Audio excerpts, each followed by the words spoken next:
आज आम्ही इथे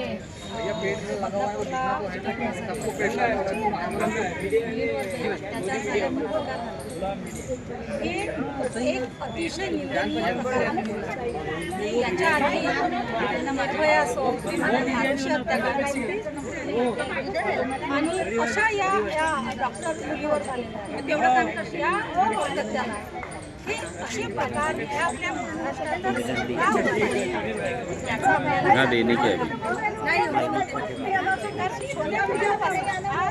जन्मली मुलगी तेव्हापासून 65 वर्षाच्या मुलीपर्यंत हे सरकाराला तेव्हापासून अतिशय जास्त प्रमाणात अत्याचार बलात्कार होत आहे मुलींवर. तर त्याचं कारण आता आपण शोधून काढलं पाहिजे. कारण हे जे बलात्कार आहे हे महाराष्ट्रामध्येच फार होत आहे.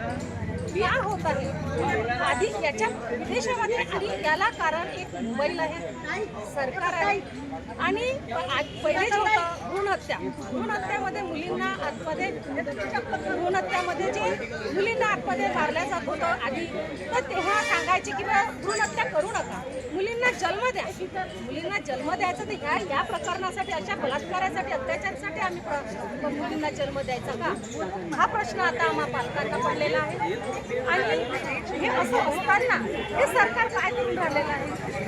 13 तारखेला बदलापूरला हे प्रकरण झालं असताना ते उघडकीस जेव्हा ते पालक बाहेर निघतात, जनता बाहेर निघते, रेल्वेवर ते आंदोलन करतात, तेव्हाही उघडकीस येते. तेव्हा तिथलं पोलीस स्टेशन काय करतं, तिथलं सरकार काय करतं. आणि त्या ठिकाणी मुख्यमंत्री साहेब असताना, त्या ठाण्याला असताना त्यांनी हे काय ॲक्शन घेतली नाही किंवा त्या संस्थेने काय ॲक्शन घेतली नाही. कारण कसं आहे, यामध्ये कुठेतरी काहीतरी दडलेलं आहे, हे आता उघडकीस आणणं गरजेचं आहे. म्हणून आम्ही सर्वांचा या ठिकाणी राजीनामा मागतो आणि या लोकांचा निषेध करतो.